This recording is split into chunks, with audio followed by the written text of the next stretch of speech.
बिस्मिल्लाहिर्रहमानिर्रहीम अस्सलाम वालेकुम। You are watching my podcast. मैं हूं वसीम सती और आज के पॉडकास्ट में हम बात करेंगे पहलगाम फॉल्स फ्लैग ऑपरेशन के बाद पैदा होने वाली सूरत के हवाले से। और पाकिस्तान और भारत के दरमियान इस वक्त टेंशन का जो माहौल है वो अभी तक जारी है। भारत की जानिब से जो अभी जारियत है वो भी जारी है और नरेंद्र मोदी की जो पॉलिसीज हैं उनकी बदौलत आज खित्ते में दो एटमी कुव्वतें जो है वो एक दूसरे के आमने सामने खड़ी हैं और खित्ता जो है वो इस वक्त जंग के दिहाने पर खड़ा है। उसके साथ साथ हम जानने की कोशिश करेंगे कि नरेंद्र मोदी की जो पॉलिसीज हैं उनकी बदौलत जो इंडिया के अंदर बसने वाली जो अकलियतें हैं उन्हें कितनी मुश्किलात का सामना करना पड़ रहा है और उसके साथ साथ इसके खित्ते पर क्या असर मरतब होंगे।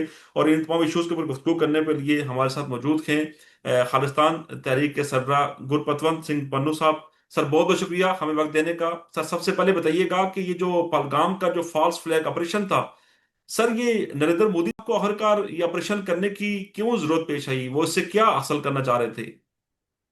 ਸੱਤੀ ਸਾਹਿਬ ਤੁਹਾਨੂੰ ਵੀ ਤੇ ਜਿੰਨੇ ਵੀ ਤੁਹਾਡਾ ਪ੍ਰੋਗਰਾਮ ਦੇਖ ਰਹੇ ਆ ਪਾਕਿਸਤਾਨ ਦਾ ਆਵਾਮ ਮੇਰੇ ਭੈਣ ਭਰਾ ਤੇ ਬਜ਼ੁਰਗ ਵਾਹਿਗੁਰੂ ਜੀ ਕਾ ਖਾਲਸਾ ਵਾਹਿਗੁਰੂ ਜੀ ਕੀ ਫਤਿਹ। ਦੇਖੋ ਸਭ ਤੋਂ ਪਹਿਲਾਂ ਇਹ ਤੁਹਾਡੇ ਵਰਗੇ ਜਿਹੜੇ ਜਰਨਲਿਸਟ ਹੈ ਤੇ ਪਾਕਿਸਤਾਨ ਦਾ ਜਿਹੜਾ ਮੀਡੀਆ ਤੇ ਪਾਕਿਸਤਾਨ ਦੀ ਜਿਹੜੀ ਸਰਕਾਰ ਹੈ ਉਹ ਪਹਿਲਾਂ ਇੱਕ ਗੱਲ ਮੰਨੇ ਕਿ ਇਹ ਜਿਹੜਾ ਇਸ਼ੂ ਹੈ this isn't about Narendra Modi, the issue isn't about BJP, the issue is not about RSS. ਜਿਹੜੀ ਹਾਲਾਤ ਹੈਗੇ ਆ ਉਹ ਭਾਰਤੀ ਹਕੂਮਤ ਦੇ ਆ, ਹਿੰਦੁਸਤਾਨ ਦੇ ਆ, ਜਿਸ ਦਾ ਅੱਜ ਪ੍ਰਧਾਨ ਮੰਤਰੀ ਨਰਿੰਦਰ ਮੋਦੀ ਹੈ। ਜਦੋਂ ਤੋਂ ਇਹ ਭਾਰਤੀ ਹਕੂਮਤ ਹੋਂਦ ਵਿੱਚ ਆਈ ਹੈ 1947 ਤੋਂ, ਉਦੋਂ ਤੋਂ ਉਹ ਪਾਕਿਸਤਾਨ ਦੀ ਹੋਂਦ ਨੂੰ ਖਤਮ ਕਰਨਾ ਚਾਹੁੰਦੇ ਆ। ठीक है। ਨਰਿੰਦਰ ਮੋਦੀ ਉਦੋਂ ਜੰਮਿਆ ਵੀ ਨਹੀਂ ਸੀ। ਬੀਜੇਪੀ ਆਰਐਸ ਜਦੋਂ ਤੋਂ ਉਹਨਾਂ ਨੇ ਮੁਸਲਮਾਨਾਂ ਦੀ ਕਤਲੋਗਾਰਤ ਹੈਦਰਾਬਾਦ 'ਚ 2.5 ਲੱਖ ਮੁਸਲਮਾਨ ਇੱਕ ਦਿਨ 'ਚ ਮਾਰਿਆ ਸੀ। ठीक है। 2 ਮਿਲੀਅਨ ਮੁਸਲਮਾਨ ਜਿਹੜੇ ਭੈਣ ਭਰਾ ਸਾਡੇ ਹੈ ਉਹ ਉਸ ਵਕਤ ਦੀਆਂ ਸਰਕਾਰਾਂ ਤੇ ਭਾਰਤੀ ਹਕੂਮਤ ਤੇ ਸਿਸਟਮ ਹੇਠ ਮਾਰੇ ਗਏ ਹੈ ਜਦੋਂ ਨਰਿੰਦਰ ਮੋਦੀ ਪ੍ਰਧਾਨ ਮੰਤਰੀ ਨਹੀਂ ਸੀ। ਪਹਿਲਾਂ ਇਹ ਆਪਾਂ ਨੈਰੇਟਿਵ ਜਿਹੜਾ ਇੰਡੀਆ ਨੇ ਫੈਲਾਇਆ ਹੋਇਆ, we are working on the lines and the narrative provided by Indian left parties Congress, we are becoming spokespersons of Congress, we should stop this one. ਹੁਣ ਤੁਸੀਂ ਆਓ ਕਿ ਭਾਰਤ ਨੇ ਇਹ ਫਾਲਸ ਫਲੈਗ ਆਪਰੇਸ਼ਨ ਪਹਿਲਗਾਮ 'ਚ ਕਿਉਂ ਕੀਤਾ। ਇਸ ਦੀ ਬੈਕਗਰਾਉਂਡ 2000 ਦੇ ਵਿੱਚ ਹੈਗੀ ਹੈ। ਇਸ ਦੀ ਬੈਕਗਰਾਉਂਡ ਹੈਗੀ ਹੈ ਕਿ ਭਾਰਤ ਤੇ ਭਾਰਤ ਦਾ ਸਿਸਟਮ ਤੇ Hindustan is an existential threat to Pakistan. 2000 ਦੇ ਵਿੱਚ ਪ੍ਰੈਜ਼ੀਡੈਂਟ ਕਲਿੰਟਨ, ਤੁਹਾਨੂੰ ਯਾਦ ਹੋਣਾ ਹੈ ਕਿ ਉਹ ਆਇਆ ਸੀ ਭਾਰਤ ਦੇ ਵਿੱਚ। ਛੱਤੀ ਸਿੰਘਪੁਰਾ ਦੇ ਵਿੱਚ ਇੰਡੀਅਨ ਆਰਮੀ ਨੇ ਜਿਹੜੇ ਸਿੱਖਾਂ ਦੀ ਕਤਲੋਗਾਰਤ ਕੀਤੀ, ਕੀ ਮਕਸਦ ਸੀ ਕਿ ਪਾਕਿਸਤਾਨ ਜਿਹੜਾ ਹੈ he is sponsoring terrorism and they wanted to take over Azad Kashmir, they want to alienate Pakistan at the international stage. ਕਿਉਂਕਿ ਪਾਕਿਸਤਾਨ ਦੀ ਜਿਹੜੀ ਇਕਨੋਮਿਕ ਡਿਵੈਲਪਮੈਂਟ ਹੈ, ਪਾਕਿਸਤਾਨ ਜਿਹੜਾ ਇੱਕ ਉਸ ਵਕਤ ਨਿਊਕਲੀਅਰ ਕੰਟਰੀ ਬਣ ਚੁੱਕਾ ਸੀ, ਨਿਊਕਲੀਅਰ ਚੈਲੰਜ ਬਣ ਚੁੱਕਾ ਸੀ, ਉਸ ਨੂੰ ਉਹ ਮੁਲਕ ਜਿਹੜੇ ਮੁਸਲਮ ਮੁਲਕ ਹੈ ਉਹਨਾਂ ਤੋਂ ਦੂਰ ਕਰਨਾ ਤੇ ਵੈਸਟ ਤੋਂ ਦੂਰ ਕਰਨਾ। ਫਾਸਟ ਫਾਰਵਰਡ 2025 ਅਸੀਂ ਉਹ ਛੱਤੀ ਸਿੰਘਪੁਰਾ ਦਾ ਇੰਡੀਅਨ ਕੈਪਟਨ ਰਥੋਰ ਮੈਨੂੰ ਨਿਊਯਾਰਕ ਦੇ ਆਫਿਸ ਦੇ ਵਿੱਚ ਕਈ ਵਾਰੀ ਮਿਲਿਆ ਐਂਡ ਹੀ ਕਨਫੈਸਡ, ਔਰ ਮੈਂ ਰਿਲੀਜ਼ ਵੀ ਕੀਤੀ ਹੈ ਉਹਦੀ ਆਡੀਓ, ਸ਼ਾਇਦ ਤੁਸੀਂ ਸੁਣੀ ਹੋਏਗੀ। बिल्कुल ठीक है। ਲੈਫਟੀਨੈਂਟ ਜਨਰਲ ਮੈਂ ਭੇਜ ਦਾਂਗਾ ਤੁਹਾਨੂੰ, ਤੁਸੀਂ ਚਲਾ ठीक है। ਲੈਣਾ। ਉਹ ਵੀਡੀਓ ਦੇ ਵਿੱਚ ਬੋਲਦਾ ਪਿਆ ਕਿ ਜਿਹੜਾ ਛੱਤੀ ਸਿੰਘਪੁਰਾ ਸੀਗਾ ਉਹ ਇੰਡੀਅਨ ਆਰਮੀ ਦੇ ਕੈਪਟਨ ਦੇ ਰਾਹੀਂ ਕੀਤਾ ਸੀ, should show which was running the government at that time that Pakistan is sponsoring terrorism to alienate Pakistan. Now fast forward Pahalgam, ਕੀ ਮਕਸਦ ਹੈ ਇਸ ਦਾ? ਇੱਕੋ ਇੱਕ ਮਕਸਦ ਹੈ ਕਿ ਪਾਕਿਸਤਾਨ ਨੂੰ ਦੁਨੀਆ ਦੇ ਦੇਸ਼ਾਂ ਦੇ ਵਿੱਚ, ਅਮਰੀਕਾ ਦੇ ਸਾਹਮਣੇ, ਐਂਡ ਉਹ ਕਾਮਯਾਬ ਹੋ ਰਹੇ ਹੈ, ਉਹ ਕਾਮਯਾਬ ਹੋ ਚੁੱਕੇ ਹੈ। ਕਿਉਂਕਿ ਜਦੋਂ ਅਮਰੀਕਨ ਵਾਈਸ ਪ੍ਰੈਜ਼ੀਡੈਂਟ ਉੱਥੇ ਪਹੁੰਚਦਾ ਹੈ ਤੇ ਹਿੰਦੂਆਂ ਦੀ ਕਤਲੋਗਾਰਤ ਕੀਤੀ ਜਾਂਦੀ ਹੈ ਤਾਂ ਨਰਿੰਦਰ ਮੋਦੀ ਪ੍ਰਧਾਨ ਮੰਤਰੀ ਸਾਊਦੀ ਅਰੇਬੀਆ 'ਚ ਸੀਗਾ, जी ਪਰ बिल्कुल। ਸਾਊਦੀ ਅਰੇਬੀਆ ਦੀ ਕੱਟ ਸ਼ਾਟ, ਨੋ ਡਾਊਟ ਰਾਈਟ, ਕੱਟ ਸ਼ਾਟ ਕਰਕੇ ਵਾਪਸ ਆਉਂਦਾ ਹੈ। जी ਪਰ जी ਪਹਿਲਗਾਮ बिल्कुल। ਨਹੀਂ ਜਾਂਦਾ, ਨਾ ਹੀ ਕਿਸੇ ਹਿੰਦੂ ਦੇ ਫਿਊਨਰਲ ਤੇ ਜਾਂਦਾ ਹੈ, ਸਿੱਧਾ ਬਿਹਾਰ ਜਾ ਕੇ ਵੋਟਾਂ ਮੰਗਣ ਜਾਂਦਾ ਹੈ। ਉੱਥੋਂ ਇੰਗਲਿਸ਼ ਦੇ ਵਿੱਚ ਉਹਨਾਂ ਹਿੱਸਾ ਭਾਸ਼ਣ ਦਿੰਦਾ ਹੈ that Pakistan is sponsoring international terrorism. ਪਰ ਜੇ ਤੁਸੀਂ ਫੈਕਟਸ ਦੇਖੋ ਜਿਹੜੇ ਕਿ ਅਮਰੀਕਾ, ਕੈਨੇਡਾ, ਯੂਰੋਪੀਅਨ ਯੂਨੀਅਨ ਮੰਨ ਚੁੱਕੀਆਂ ਹੈ, right now the biggest exporter of terrorism is India, Hindustan under Narendra Modi. So false flag operation is done by the Indian army at the directions of Narendra Modi Prime Minister through Amit Shah and Ajit Doval. Ajit Doval is the same character who has done 2000 Chatti Singhpura. So this is the background Looking at the background, we have to see what narrative, what are the objectives, and how to counter it. Sir ये जो false flag operation हुआ जो, इसके बाद आप क्या समझते हैं कि जो है भारत में जो है वो तकसीम का जो आगाज है वो शुरू हो चुका है? क्योंकि ऐसी बहुत सारी आवाजें उठ रही हैं जो कि इसके खिलाफ उठ रही हैं आवाजें, और इसके खिलाफ जो है वो बात की जा रही है भारत में। ਦੇਖੋ ਉਹਦੇ ਚ ਅਸੀਂ ਜਿਸ ਦਿਨ ਇਹਨਾਂ ਨੇ ਪਹਿਲਗਾਮ ਕੀਤਾ ਸੀ ਉਸੇ ਦਿਨ ਜਿਹੜੀ ਹੈ ਉਹ ਦੱਸਿਆ ਕਿ ਪਹਿਲਗਾਮ ਰਾਤ ਦਾ ਤੇ ਜਿਹੜਾ ਅਜੀਤ ਡੋਵਲ ਦਾ ਆਪਰੇਸ਼ਨ ਹੈ, ਅਮਿਤ ਸ਼ਾਹ ठीक है। ਜਿਹੜਾ ਹੋਮ ਮਿਨਿਸਟਰ ਹੈ, ਇਹ ਉਹਨਾਂ ਦਾ ਆਪਰੇਸ਼ਨ ਹੈ। ਇੱਕ ਆਬਜੈਕਟਿਵ ਹੈ ਇਹਨਾਂ ਦਾ ਪੋਲੀਟੀਕਲ ਵੋਟਿੰਗ, ਦੂਸਰਾ ਇਹਨਾਂ ਦਾ ਹੈ military attack. They wanted to take over Azad Kashmir, that is the bottom line. ਕਿਉਂਕਿ ਅੱਜ ਜੇ ਵਾਈਸ ਪ੍ਰੈਜ਼ੀਡੈਂਟ ਅਮਰੀਕਾ ਦਾ ਇਹ ਕਹਿ ਰਿਹਾ ਹੈ ਕਿ ਜਿਹੜਾ ਮਿਲੀਟੈਂਟਸ ਹੈ ਜਾਂ ਜਿਹੜੇ ਟੈਰਰਿਸਟ ਹੈ who are operating from the sometimes from the lands of Pakistan, they should be neutralized. This means Pakistan ਦੇ ਖਿਲਾਫ ਜਿਹੜਾ ਇੰਡੀਆ ਦਾ ਨੈਰੇਟਿਵ ਹੈ through lobbyist and through these actions false flag, they have convinced these countries ਕਿ ਜੀ ਉੱਥੋਂ ਸ਼ਾਇਦ terrorism ਹੁੰਦਾ ਹੈ, ਔਰ ਜੇ ਇਹ ਆਜ਼ਾਦ ਕਸ਼ਮੀਰ ਲੈਂਦੇ ਹੈ ਜਾਂ ਉਹਦੇ ਤੇ ਹਮਲਾ ਕਰਦੇ ਹੈ, everybody is going to stay neutral. That's what India wants. And ਜਿਹੜੀਆਂ ਜੰਗਾਂ ਹੈ ਉਹ ਇਸੇ ਕਾਰਨ ਕਈ ਵਾਰੀ ਹਾਰੀਆਂ ਜਾਂਦੀਆਂ, ਸਟ੍ਰੈਟਜੀ ਤੇ ਮਿਸਕੈਲਕੂਲੇਸ਼ਨ। ਦਿਸ ਇਜ਼ देयर ਮਿਸਕੈਲਕੂਲੇਸ਼ਨ ਕਿ ਪੰਜਾਬ ਜਿਹੜਾ ਕਸ਼ਮੀਰ ਹੈ, ਜਿਹੜਾ ਇਸ ਵਕਤ ਆਜ਼ਾਦ ਕਸ਼ਮੀਰ ਹੈ, ਤੇ ਪਾਕਿਸਤਾਨ ਦੀ ਜਿਹੜੀ ਸਰਕਾਰ ਹੈ ਜਾਂ ਫੌਜ ਹੈ ਉਹ ਚੁੱਪ ਕਰਕੇ ਬੈਠੀ ਰਹੇਗੀ। that is their miscalculation. That's why they are going to lose this war, and that's why I've been telling कि this will be, if they attack Pakistan or Azad Kashmir, this will be the last battle of Narendra Modi, and the Union of India is going to disintegrate. ठीक। तो sir अगर अगर मुस्तकबिल करीब में अगर India और पाकिस्तान के दरमियान अगर जंग का माहौल बनता है, अगर भारत जो है वो पाकिस्तान पर हमला करने की कोशिश करता है, तो जो जो इंडियन पंजाब है उसका किरदार कितना आम होगा इस पूरे मामले में? देखो उसਨੂੰ ਆਪਾਂ ਇੰਡੀਅਨ ਪੰਜਾਬ ਨਹੀਂ ਕਹਿਣਾ, that is an Punjab that is under India's occupation. ठीक है। ਅੱਜ ਪੰਜਾਬ ਆਪਣੀ ਮਰਜ਼ੀ ਦੇ ਨਾਲ ਇੰਡੀਆ ਦੇ ਨਾਲ ਨਹੀਂਗਾ, 1947 ਦੇ ਵਿੱਚ ਮਰਜ਼ੀ ਦੇ ਨਾਲ ਸੀ। After 1950 they are being forcefully occupying Punjab militarily. ਸਾਡੀ ਉੱਥੇ ਜੈਨੋਸਾਈਡ ਹੋਈ ਹੈ।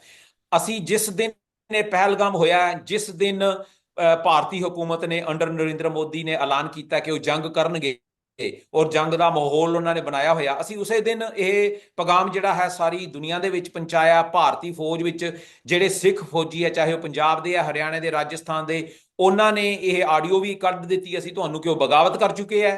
ਅਸੀਂ ਐਲਾਨ ਕੀਤਾ ਕਿ ਭਾਰਤੀ ਫੌਜਾਂ ਪੰਜਾਬ ਚੋਂ ਨਿਕਲ ਕੇ ਪਾਕਿਸਤਾਨ ਤੇ ਹਮਲਾ ਨਹੀਂ ਕਰਨ ਦੇਵਾਂਗੇ, ਕਿਉਂਕਿ ਪਾਕ ਸਾਡੇ ਲਈ ਇੱਕ ਇਹੋ ਜਿਹਾ ਸਥਾਨ ਹੈ ਜਿੱਥੇ ਗੁਰੂ ਨਾਨਕ ਸਾਹਿਬ ਦਾ ਜਨਮ ਸਥਾਨ ਹੈ। ਔਰ ਅਸੀਂ ਭਾਰਤੀ ਫੌਜਾਂ ਦੇ ਜਿਹੜੇ ਟੈਂਕ ਹੈ, ਜਿਹੜੀ ਫੌਜਾਂ, ਉਹਨਾਂ ਦੇ ਮੂੰਹ 1984 ਦੇ ਵਿੱਚ ਵੀ ਮੋੜੇ ਸੀ। ਔਰ ਸਾਡੇ ਸਿੰਘ ਜਿਹੜੇ ਹੈ, ਜਦੋਂ ਇਹਨਾਂ ਨੇ ਦਰਬਾਰ ਸਾਹਿਬ ਤੇ ਹਮਲਾ ਕੀਤਾ, ਸ਼ਹੀਦ ਸੰਤ ਜਰਨੈਲ ਸਿੰਘ ਭਿੰਡਰਾਂਵਾਲੇ ਤੇ ਉਹਨਾਂ ਦੇ ਸਾਥੀਆਂ ਨੇ, ਜੇ ਚੰਦ ਸਾਥੀਆਂ ਨੇ ਭਾਰਤੀ ਫੌਜਾਂ ਦੇ ਮੂੰਹ ਮੋੜੇ ਸੀ। ਤੇ ਜੇ ਪਾਕਿਸਤਾਨ ਦੀ ਫੌਜ ਇਸ ਵਕਤ ਪੰਜਾਬ ਦੇ ਵੱਲ ਆਉਂਦੀ ਹੈ, ਅਸੀਂ ਉਸ ਦੀ ਜਿਹੜੀ ਹੈ ਘਰ ਘਰ ਦੇ ਵਿੱਚ ਉਸ ਦਾ ਵੈਲਕਮ ਕਰਾਂਗੇ, ਲੰਗਰ ਛਕਾਵਾਂਗੇ, ਔਰ ਉਹਦੇ ਨਾਲ ਰਲ ਕੇ ਭਾਰਤੀ ਫੌਜਾਂ ਨੂੰ ਦਿੱਲੀ ਤੋਂ ਅੱਗੇ ਪਹੁੰਚਾ ਕੇ ਜਿਹੜਾ ਲਾਲ ਕਿਲਾ ਹੈ ਉੱਥੇ ਖਾਲਿਸਤਾਨ ਦਾ ਝੰਡਾ ਚੜਾਵਾਂਗੇ। ठीक हो गया। तो आप क्या समझते हैं कि जो पंजाब जो है उसकी आज़ादी का अब वक्त करीब है? ਪੰਜਾਬ ਦੀ ਆਜ਼ਾਦੀ ਜਿਹੜੀ ਹੈਗੀ ਹੈ ਉਹ ਗੁਰੂ ਨਾਨਕ ਸਾਹਿਬ ਤੇ ਅੱਲਾਹ ਦੇ ਹੱਥ 'ਚ ਹੈ, ਪਰ ਕੋਈ ਨਾ ਕੋਈ ਵਜ੍ਹਾ ਬਣਦੀ ਹੈ। ਔਰ ਇਸ ਵਕਤ ਪਾਕਿਸਤਾਨ ਦੀ ਸਰਕਾਰ ਤੇ ਪਾਕਿਸਤਾਨ ਦੀ ਫੌਜ ਅਗਰ ਦਿਲੋਂ ਚਾਹੇ ਤਾਂ ਉਹ ਪੰਜਾਬ ਨੂੰ ਭਾਰਤ ਦੇ ਕਬਜ਼ੇ ਚੋਂ ਆਜ਼ਾਦ ਕਰਾਉਣ ਵਾਸਤੇ ਇੱਕ ਅਹਿਮ ਰੋਲ ਕਰ ਸਕਦੇ ਹੈ। ਜ਼ਰੂਰੀ ਨਹੀਂ ਹੈ ਕਿ ਸਾਨੂੰ ਉਹ ਟੈਂਕ ਦੇ ਦੇਣ, ਜ਼ਰੂਰੀ ਨਹੀਂ ਹੈ ਕਿ ਆਪਾਂ ਕਤਲੋਗਾਰਤ ਤੇ ਜੰਗ ਲੜੀਏ। ਇਸ ਵਕਤ ਪਾਕਿਸਤਾਨ ਦੇ ਕੋਲ UN ਸਿਕਿਉਰਿਟੀ ਕੌਂਸਲ 'ਚ ਸੀਟ ਹੈ। ਓਨਲੀ ਥਿੰਗ ਜਿਹੜਾ ਸੋਲੂਸ਼ਨ ਹੈ ਇਸ ਵਕਤ ਪਾਕਿਸਤਾਨ ਦਾ, ਪਾਕਿਸਤਾਨ ਹੱਲ ਖਾਲਿਸਤਾਨ ਹੈ। If they put A peaceful and democratic resolution in UN Security Council, we will take it over after that. ਸਿਰਫ ਇੱਕ ਰੈਜ਼ੋਲੂਸ਼ਨ ਆਉਣ ਦੀ ਜ਼ਰੂਰਤ ਹੈ। ਪੰਜਾਬ ਖਾਲਿਸਤਾਨ ਬਣਦਾ ਹੈ ਤੇ ਜਿਹੜੀ ਪਾਕਿਸਤਾਨ ਦੀ ਹੋਂਦ ਹੈ ਜਾਂ ਪਾਕਿਸਤਾਨ ਦੀ ਜਿਹੜੀ ਬੈਕਬੋਨ ਹੈ ਉਹ ਸਿੱਖ ਬਣਨਗੇ, ਖਾਲਿਸਤਾਨ ਬਣਨਗੇ, and we will fight Hindustan, ਚਾਹੇ ਉਹ ਕਿਹੜੇ ਵੀ ਫਰੰਟ ਤੇ ਸਾਨੂੰ ਕਰਨਾ ਪਏ। and the road to Kashmir runs through Punjab's independence. Pakistan ਜੇ ਸਾਡੇ ਨਾਲ ਖੜੇਗਾ ਤੇ ਅਸੀਂ ਹਿੰਦੁਸਤਾਨ ਦੇ 2 ਨਹੀਂ 9 ਟੁਕੜੇ ਕਰਾਂਗੇ। And disintegration of union India is must for the existence of Pakistan.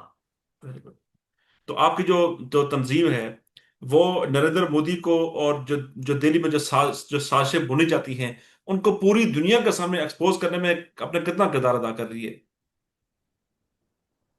ਤੁਸੀਂ ਦੇਖ ਸਕਦੇ ਹੋ ਕਿ ਜਿੰਨੀ ਦੇਰ ਤੱਕ ਅਸੀਂ ਹੋਂਦ 'ਚ ਨਹੀਂ ਸੀ ਆਏ ਸਿਕਸ ਫॉर ਜਸਟਿਸ ਜਾਂ ਖਾਲਿਸਤਾਨ ਰੈਫਰੈਂਡਮ 2014 ਤੱਕ ਜਿੰਨੇ ਵੀ ਇਹ ਭਾਰਤੀ ਹੁਕੂਮਤ ਜੋ ਵੀ ਚਲਾਉਂਦੇ ਆ, ਚਾਹੇ ਉਹ ਮਨਮੋਹਨ ਸੀਗਾ, ਨਰਸਿਮਹਾ ਰਾਓ ਸੀਗੇ, ਵਾਜਪਾਈ ਸੀ, ਜਿੰਨੀ ਵਾਰੀ ਵੀ ਉਹ ਬਾਹਰ ਆਉਂਦੇ ਆ ਤੇ ਸਿਰਫ ਜਿਹੜੇ ਖਾਲਿਸਤਾਨੀ ਪੱਖੀ ਸਿੱਖ ਹੈ ਉਹ ਉਸ ਦਾ ਵਿਰੋਧ ਕਰਦੇ ਆ।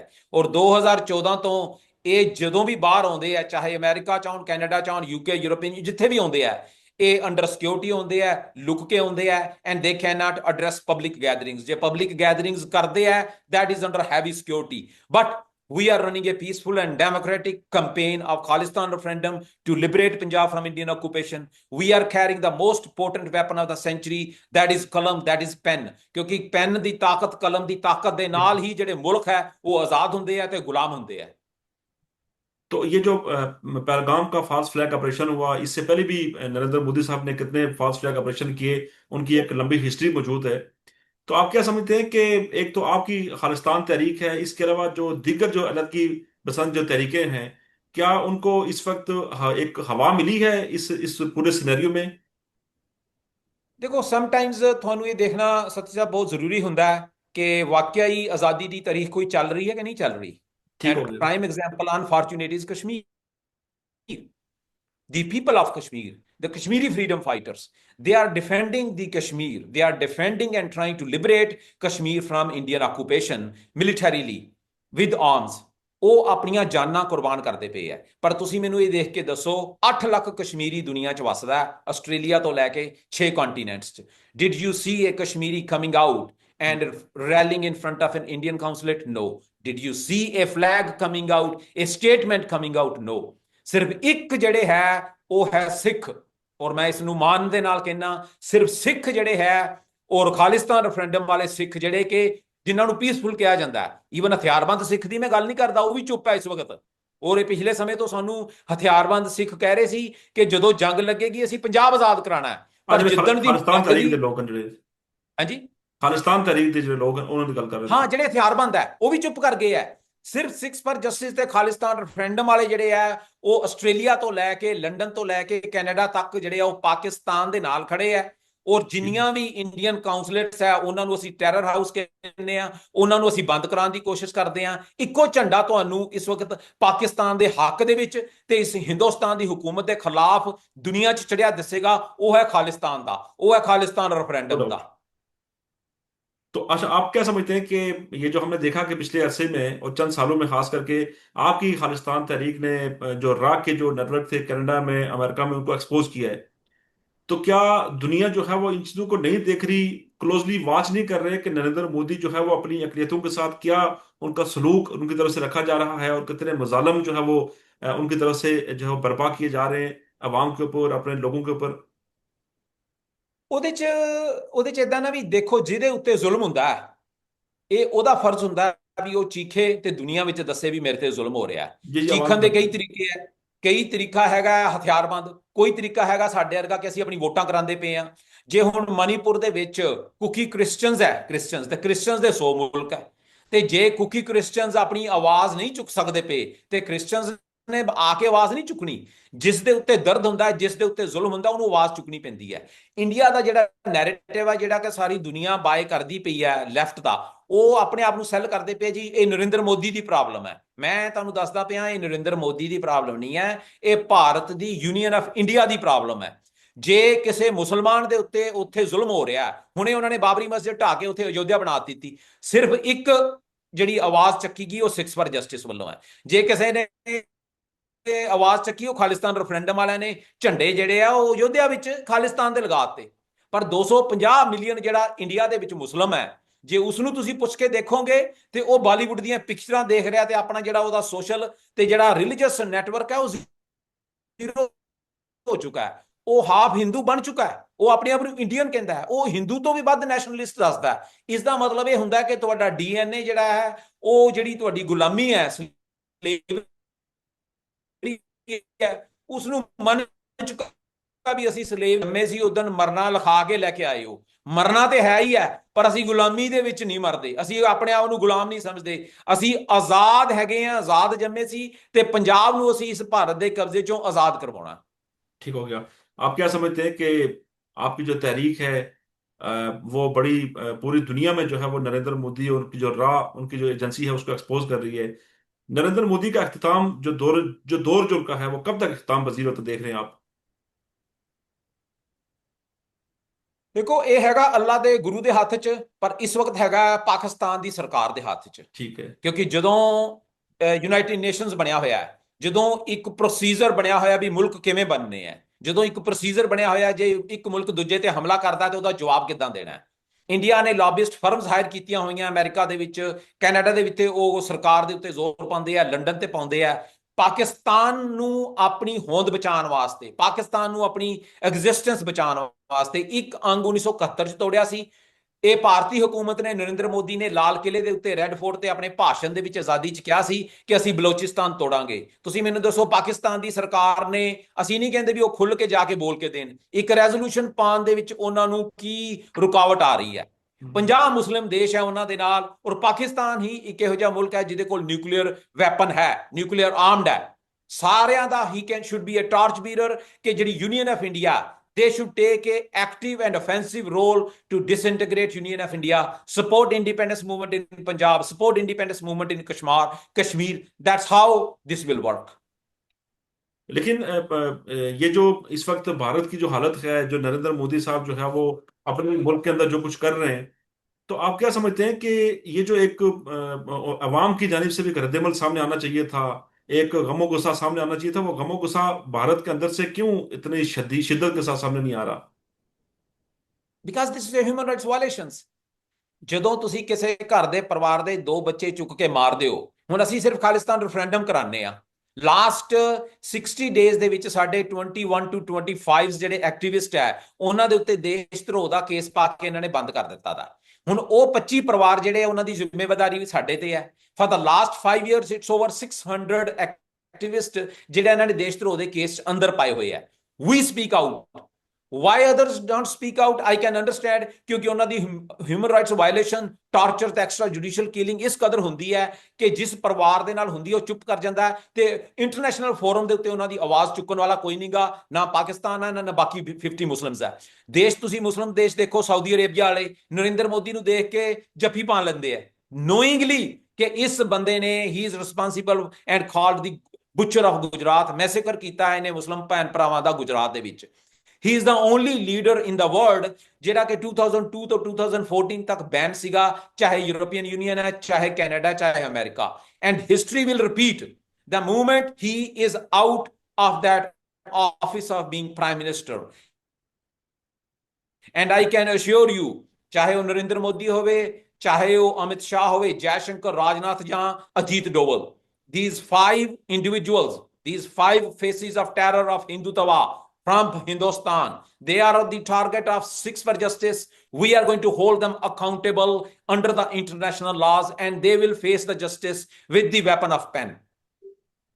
आप क्या समझते हैं कि जो नरेंद्र मोदी हैं, इस वक्त जो पाकिस्तान और भारत के दरमियान जो एक टेंशन का माहौल क्रिएट हुआ है, आप क्या समझते हैं कि नरेंद्र मोदी जंग में पहल कर सकते हैं कि सिर्फ ये गिदड़ बकरियां ही हैं? नहीं, ये इस वक्त बिल्कुल प्लान दे उत्ते है। I can tell you their strategy. I can look into the strategies. We can look into the messages we are getting from the soldiers. They are planning an attack. ਉਹ ਏਰੀਅਲ ਅਟੈਕ ਹੋਵੇ, ਉਹ ਆਜ਼ਾਦ ਕਸ਼ਮੀਰ ਦੇ ਉੱਤੇ ਕਬਜ਼ਾ ਕਰਨ ਵਾਸਤੇ ਹੋਵੇ, ਉਹ ਸਪੈਸੀਫਿਕ ਇੰਸਟਾਲੇਸ਼ਨਸ ਉੱਤੇ ਹੋਵੇ, ਜਾਂ ਕਹਿਣ ਜੀ ਇਹ ਸਾਡੇ terrorist targets C, they are going to attack. ਠੀਕ ਹੈ। And the war, ਤੁਸੀਂ ਅਟੈਕ ਦੀ ਵੇਟ ਨਾ ਕਰੋ। India and Narendra Modi has already started the war and declared the war against Pakistan. They are using water as a weapon against Pakistan to make sure कि वो survive ना कर सकन economically. They have declared the war against Pakistan by sending a narrative, by labeling them as a terror sponsor country throughout the world. They have Pakistan started. The ball is in the court of the Pakistan government how to defend it instead of defending, how to actively and offensively pursue it. तो अगर अगर ये जो जिस तरीके से अभी जारियत भी भारत ने शुरू कर दी है, पाकिस्तान के खिलाफ इल्जामात भी और पूरी दुनिया के सामने लगाना शुरू कर दिए हैं, फॉल्स फ्लैग ऑपरेशन भी हो रहे हैं, अगर प्रैक्टिकली अगर ये जंग का आगाज अगर होता है, तो आप क्या समझते हैं कि इसका जो जो भारत है उसको कितना नुकसान बर्दाश्त करना पड़ सकता है, पूरी पूरी नेशन को? ਦੇਖੋ ਜੰਗ ਦੇ ਵਿੱਚ ਤੇ ਨਾ ਤੇ ਪਾਕਿਸਤਾਨ ਨੂੰ ਇਹਦਾ ਕੋਈ ਫਾਇਦਾ ਹੋਣਾ ਹੈ ਤੇ ਨਾ ਹੀ ਹਿੰਦੁਸਤਾਨ ਨੂੰ ਹੋਣਾ ਹੈ। जी ऐसे ही है। ਜੰਗ ਜਿਹੜੀ ਜਿੱਤੀ ਜਾਂਦੀ ਹੈ ਉਹ ਸਟ੍ਰੈਟਜੀ ਦੇ ਨਾਲ ਜਿੱਤੀ ਜਾਂਦੀ ਹੈ, जी जी, ਜਾਂ एकदम ਜਿਹੜੀ ठीक। ਹਾਰੀ ਜਾਂਦੀ ਹੈ ਉਹ ਮਿਸਕੈਲਕੂਲੇਸ਼ਨ ਨਾਲ ਹਾਰੀ ਜਾਂਦੀ ਹੈ। बिल्कुल ठीक है। ਜਿਹੜੀ ਐਰੋਗੈਂਸ ਹੈ ਇੰਡੀਆ ਦੀ, ਹਿੰਦੁਸਤਾਨ ਦੀ, ਕਿ ਸਾਰਾ ਵਰਲਡ ਸਾਡੇ ਨਾਲ ਹੈ, ਇੱਕ ਹੀ ਉਹਨਾਂ ਦੀ ਐਰੋਗੈਂਸ ਹੈ, ਵੀ ਆਰ ਦੀ ਇਕਨੋਮਿਕ। ਐਂਡ ਹੁਣੇ ਮੈਂ ਕਿਸੇ ਤੋਂ ਸੁਣ ਰਿਹਾ ਸੀ ਪਾਕਿਸਤਾਨ ਦੇ ਚੈਨਲ ਤੇ, ਉਹ ਕਹਿ ਰਹੇ ਜੀ ਇੰਡੀਆ ਸੁਪਰ ਪਾਵਰ ਹੈ। How is India super power? ਤੁਸੀਂ ਦੇਖਿਆ ਦੁਨੀਆ ਦੇ ਵਿੱਚ ਆ ਕੇ ਕਹਿੰਦੇ ਜੀ ਅਸੀਂ ਇੱਥੇ ਰਵਾਂਗੇ, when 1/3 of the population is living under a poverty line, when they are not educated, when they cannot provide them 2 days of a meal, how are they superpower? ਇਹ ਜਿਹੜਾ ਭੁਲੇਖਾ ਹੈਗਾ, this is a miscalculation which Narendra Modi and India has it। ਅਸੀਂ ਉਹਨਾਂ ਦਾ ਇਹ ਭੁਲੇਖਾ single handedly 6 for justice, Khalistan referendum ਕੱਢ ਚੁੱਕਾ ਹੈ। we have already won the war of narratives। ਜੇ ਅਸੀਂ ਡਿਫੈਂਡ ਕਰ ਸਕਦੇ ਹਾਂ ਤੇ ਪਾਕਿਸਤਾਨ ਦੇ ਕੋਲ ਤੇ ਮੁਲਕ ਹੈਗੇ ਆ, ਉਸਦੀ ਇੱਕ ਸਪੋਰਟ ਹੋਣੀ ਚਾਹੀਦੀ ਹੈ 50 ਮੁਸਲਿਮ ਕੰਟਰੀਜ਼ ਦੀ, ਉਹਨਾਂ ਦੀ ਇੱਕ ਆਰਗੇਨਾਈਜੇਸ਼ਨ ਹੋਣੀ ਚਾਹੀਦੀ ਹੈ ਜਿਹੜੀ ਕਿ ਫਰੰਟ ਦੇ ਉੱਤੇ ਖੜੇ ਤੇ ਕਿ ਨਹੀਂ ਜੀ Pakistan is not a sponsor of a terrorism, Pakistan is not. तो आपके ख्याल में, आपने अभी खुद बात की है जी कि जो है मिस कैलकुलेशन की आपने बात की है, तो आप क्या समझते हैं कि नरेंद्र मोदी और उनके जो बाकी जो लोग हैं वो इस वक्त मिस कैलकुलेशन करके बैठे हुए हैं पाकिस्तान के खिलाफ जंग के लिए? ਦੋਨੋਂ ਪਾਸੇ ਹੋ ਸਕਦੀ ਹੈ ਸਟ੍ਰੈਟਜੀ। ਮੈਂ ਤੁਹਾਨੂੰ ਦੱਸਿਆ ਹੈ ਵਾਰ ਜਿੱਤਦੀ ਹੈ, ਮਿਸਕੈਲਕੂਲੇਸ਼ਨ ਵਾਰ ਹਾਰਦੀ ਹੈ। ਜਿਹੜੀ ਮਿਸਕੈਲਕੂਲੇਸ਼ਨ ਇੰਡੀਆ ਕਰਦਾ ਪਿਆ ਵੀ ਉਹ ਇਹ ਹੈ ਜੀ ਸਾਰੀ ਦੁਨੀਆ ਉਹਨਾਂ ਦੇ ਨਾਲ ਖਲੋਏਗੀ, ਪਰ ਜਿਸ ਮੁਲਕ ਦੇ ਕੋਲ ਅਸਲਾ ਹੀ 30 ਦਿਨਾਂ ਦਾ ਹੈ ਫਾਇਰਿੰਗ ਦਾ, 30 ਦਿਨਾਂ ਬਾਅਦ ਉਹ ਫਾਇਰਿੰਗ ਕਿੱਦਾਂ ਕਰਨਗੇ? ਕਿੱਥੋਂ ਲੈ ਕੇ ਆਣਗੇ ਅਸਲਾ? ਅਮਰੀਕਾ ਚੋਂ ਲੈ ਕੇ ਜਾਣਗੇ, ਰਸ਼ੀਆ ਚੋਂ ਲੈ ਕੇ ਜਾਣਗੇ, ਕੌਣ ਦੇਗਾ ਅਸਲਾ ਉਹਨਾਂ ਨੂੰ? ਦੂਸਰੇ ਪਾਸੇ ਪਾਕਿਸਤਾਨ ਹੈ, ਹੋ ਸਕਦਾ ਮਿਸਕੈਲਕੂਲੇਸ਼ਨ ਪਾਕਿਸਤਾਨ ਦੀ ਹੋਵੇ ਕਿ ਜੀ ਅਸੀਂ ਬਹੁਤ ਤਕੜੇ ਹਾਂ, ਸਾਡੇ ਕੋਲ ਬਹੁਤ ਹਥਿਆਰ ਹੈ, ਸਾਡੇ ਨਾਲ ਸ਼ਾਇਦ ਚਾਈਨਾ ਰਲ ਜਾਏਗਾ। strategy wins the war and miscalculations makes them lose the war। ਇਹ ਤਾਂ ਹੁਣ ਸਰਕਾਰਾਂ ਦਾ ਕੰਮ ਹੈ ਤੇ ਫੌਜ ਦਾ ਕੰਮ ਹੈ ਕਿ ਸਟ੍ਰੈਟਜੀਕਲੀ ਸਟ੍ਰਾਈਕ ਕਿੱਦਾਂ ਕਰਨਾ ਹੈ। तो पाकिस्तान में जो ये जो टेररिज्म हो रही है, जिसके ताने बाने भारत से मिलते हैं, बलूचिस्तान के अंदर दहशतगर्दी हो, उसके अलावा खैबर पख्तूनख्वा में दहशतगर्दी हो, उसके ताने बाने भारत से मिलते हैं, रात से मिलते हैं, आप क्या समझते हैं कि ये सब कुछ दुनिया को नजर नहीं आ रहा भारत का जो ये कारनामे जो है ਪਰ ਦੁਨੀਆ पाकिस्तान ਨੂੰ में? ਨਜ਼ਰ ਆ ਰਿਹਾ ਤੇ ਉਹ ਜੇ ਦੁਨੀਆ ਕੀ ਕਰੇ ਜੇ ਪਾਕਿਸਤਾਨ ਕੁਝ ਨਹੀਂ ਕਰਦਾ। ਜਦੋਂ ਬਲੋਚਿਸਤਾਨ ਤੇ ਹਮਲਾ ਹੋਇਆ ਸੀਗਾ, ਜਦੋਂ ਟ੍ਰੇਨ ਦੇ ਵਿੱਚੋਂ ਜਿਹੜੇ ਨਿਹੱਥੇ ਲੋਕ ਮਾਰੇ ਗਏ ਸੀ, लेकिन पाकिस्तान ने डोजियर तो पूरी दुनिया के सामने रखे हैं, इसके सबूत ਫਿਰ ਕੀ ਹੋ सब रखे ਗਿਆ? हैं पूरी दुनिया के। ਡੋਜ਼ੀਅਰ ਦੇ ਨਾਲ ਗੱਲ ਨਹੀਂ ਬਣਦੀ। Action speaks louder than word. ਕੀ ਪਾਕਿਸਤਾਨ ਨੂੰ ਨਹੀਂ ਚਾਹੀਦਾ ਕਿ ਬਲੋਚਿਸਤਾਨ ਨੂੰ ਬਚਾਉਣ ਵਾਸਤੇ ਰਾਹ ਦੇ ਜਿਹੜੇ ਏਜੰਟਸ ਇਹ ਕੰਮ ਕਰਦੇ ਆ, ਜਿੱਥੋਂ ਉਹ ਰਨ ਕਰਦੇ ਆ ਚਤਕਾਰਾ ਹਿਲਸ ਯੂਪੀ ਚੋਂ, ਜਾਂ ਜਿੱਥੇ ਉਹਨਾਂ ਦਾ ਹੈੱਡਕੁਆਟਰਸ ਹੈ ਜੰਮੂ ਕਸ਼ਮੀਰ, ਉਹਦੇ ਤੇ ਹਮਲਾ ਕਿਉਂ ਨਹੀਂ ਕਰਦੇ? ਕਿਉਂ ਨਹੀਂ ਹਮਲਾ ਕੀਤਾ? ਪਾਕਿਸਤਾਨ ਦੇ ਉੱਤੇ ਹਮਲਾ ਕਰਨ ਨੂੰ ਇੰਡੀਆ ਤਿਆਰ ਹੈ, ਪਰ ਜਦੋਂ ਬਲੋਚਿਸਤਾਨ ਦੇ ਉੱਤੇ ਹਮਲਾ ਹੁੰਦਾ ਹੈ, ਬਲੋਚਿਸਤਾਨ ਨੂੰ ਤੋੜਨ ਦੀ ਕੋਸ਼ਿਸ਼ ਕੀਤੀ ਜਾਂਦੀ ਹੈ, ਰੋਜ਼ ਉੱਥੇ ਬੰਬ ਧਮਾਕੇ ਹੁੰਦੇ ਆ, ਫਿਰ ਪਾਕਿਸਤਾਨ ਹਮਲਾ ਕਿਉਂ ਨਹੀਂ ਕਰਦਾ? ਡੋਜ਼ੀਅਰ ਦੇ ਨਾਲ ਕਦੀ ਜਿਹੜੇ ਹੈ ਉਹ ਹਮਲੇ ਰੁਕੇ ਹੈ? ਨਹੀਂ ਰੁਕਣੇ ਹਮਲੇ।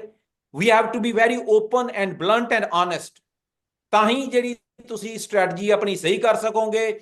ਜੇ ਆਪਾਂ ਲੁਕੀਆਂ ਛੁਪੀਆਂ ਗੱਲਾਂ ਕਰੀਏ, ਵੀ ਟਾਕ ਗ੍ਰੇ, ਆ ਵੀ ਠੀਕ ਹੈ ਜੀ, ਉਹ ਵੀ ਠੀਕ ਹੈ, ਕੁਝ ਵੀ ਠੀਕ ਨਹੀਂ ਹੈ। ਜੇ ਤੁਸੀਂ ਜੰਗ ਹਾਰਦੇ ਹੋ, ਜੇ ਪਾਕਿਸਤਾਨ ਦੇ ਉੱਤੇ ਹਮਲਾ ਹੁੰਦਾ ਹੈ, then Pakistan government has to take responsibility। You cannot put the responsibility on India कि ਉਹਨੇ ਹਮਲਾ ਕਰ ਦਿੱਤਾ ਸੀ, because in the past we have not taken an active role, we have not done what we are supposed to do, we have never supported a peaceful and a democratic campaigns in Punjab for the Sikhs or in Kashmir or other parts। They should do it, they should have done it। ਹਜੇ ਵੀ ਕੁਝ ਨਹੀਂ ਵਿਗੜਿਆ, ਹਜੇ ਵੀ back ਦੇ ਉੱਤੇ ਆਪਾਂ ਨਾ ਜਾਈਏ। Let's learn from the history. what is the solution? How can Pakistan become stronger economically, militarily, and as a country? Solution is Khalistan. Pakistan hal Khalistan। Let Punjab, support Sikhs to become an independent nation। Then let us fight। We will fight Pakistan's war। ਸਾਨੂੰ ਕੋਈ problem ਨਹੀਂ, ਸਾਡੇ ਕੋਲ ਮੁਲਕ ਹੋਏਗਾ। ਕੋਈ ਦੁਨੀਆ ਦੀ ਤਾਕਤ ਜਿਹੜੀ ਹੈ ਉਹ ਪੰਜਾਬ ਜੇ ਆਜ਼ਾਦ ਮੁਲਕ ਬਣਦਾ ਹੈ, ਸਿੱਖ ਦਾ ਕੰਮ ਹੀ ਹੈ। ਜੇ ਦੁਨੀਆ ਦੇ ਵਿੱਚ ਆਰਮੀ ਨੂੰ ਟ੍ਰੇਨਿੰਗ 3 ਤੋਂ 6 ਮਹੀਨੇ ਦੇਣੀ ਹੁੰਦੀ ਹੈ, ਸਿੱਖ ਦਾ ਤੇ DNA ਹੀ ਲੜਾਈ ਦਾ ਹੈ। They are born fighters। ਪਰ ਅਸੀਂ ਕਿਸੇ ਤੇ ਹਮਲਾ ਨਹੀਂ ਪਹਿਲੋਂ ਕੀਤਾ। ਅਸੀਂ ਕਦੀ ਕਿਸੇ ਦੇ ਉੱਤੇ ਜਾ ਕੇ ਹਮਲਾ ਨਹੀਂ ਕੀਤਾ, ਪਰ ਇਹ ਅਸੀਂ ਮੇਕ ਸ਼ੋਰ ਕਰਾਂਗੇ ਜੇ ਅਸੀਂ ਆਜ਼ਾਦ ਹੁੰਨੇ ਆ ਤੇ ਪਾਕਿਸਤਾਨ हमेशा सेफ रहेगा। तो सर लास्ट क्वेश्चन कि ये जो इस वक्त जो खित्ते में जो एक सूरत बनी हुई है, भारत जो है वो डोनाल्ड ट्रंप की तरफ देख रहा है, और शायद उसको ये जूम है कि जो है वो डोनाल्ड ट्रंप जो है वो भारत की मदद करेंगे या किस खैर हवाले से आप क्या समझते हैं कि अमेरिका अपना किरदार अदा कर सकता है पाकिस्तान और भारत के दरमियान ये जो टेंशन जो क्रिएट हुई है? ਉਹ ਆਲਰੇਡੀ ਕਰਦੇ ਪਏ ਹੈ। ਦੇਖੋ ਮੈਂ ਵੀ ਅਮਰੀਕਾ 'ਚ ਬੈਠਾ, Donald Trump is a very straightforward businessman and a president. ठीक है। ਉਸਨੇ ਮੂੰਹ ਦੇ ਉੱਤੇ ਨਰਿੰਦਰ ਮੋਦੀ ਨੂੰ ਕਿਹਾ ਕਿ ਬੰਗਲਾਦੇਸ਼ ਦਾ ਹੱਲ ਤੂੰ ਆਪੇ ਲੱਭ ਲੈ। Staying quiet is also staying quiet in the times of the war is also supporting the aggressor। ਇਹ ਨਹੀਂ ਹੈਗਾ ਕਿ ਉਹ ਇੱਥੋਂ ਦੀ ਹਥਿਆਰ ਭੇਜੇਗਾ। I doubt it because they have more connections and they have more concerns with Pakistan than India। But staying quiet and saying ਹਾਂਜੀ ਜੋ ਪਹਿਲਗਾਮ ਤੇ ਹੋਇਆ ਉਹਦਾ ਤੁਸੀਂ ਬਦਲਾ ਲੈ ਲਓ ਜਾਂ ਉਹ ਤੁਸੀਂ ਨਿਊਟਰਲਾਈਜ਼ ਕਰ ਲਓ। How did you get into this point? How did you learn that this has been done by, you know that this has been done by the people who are trained in Pakistan? This means you are buying into it. Staying quiet is also supporting the aggressor. And it seems like right now that they have some kind of an understanding that you can do an limited action statements। ਹੁਣ ਪਾਕਿਸਤਾਨ ਨੇ ਵੇਖਣਾ ਹੈ ਕਿ ਉਹਨੇ counter ਕਿੱਦਾਂ ਕਰਨਾ ਹੈ। ठीक है सर, बहुत बहुत शुक्रिया अपना कीमती वक्त देने का। Thank you very much. ਠੀਕ ਹੈ ਸਤੀ ਸਾਹਿਬ, ਪਾਕਿਸਤਾਨ ਜ਼ਿੰਦਾਬਾਦ। जिंदाबाद। ਸਿੱਖ ਪਾਕਿਸਤਾਨ ਦੇ ਨਾਲ ਖੜਾ ਹੈ ਔਰ ਪੰਜਾਬ 'ਚੋਂ ਭਾਰਤ ਦੀ ਫੌਜਾਂ ਨੂੰ ਨਿਕਲਣ ਨਹੀਂ ਦਿਆਂਗੇ। ਖਾਲਿਸਤਾਨ ਜ਼ਿੰਦਾਬਾਦ। सर थैंक यू, बहुत शुक्रिया।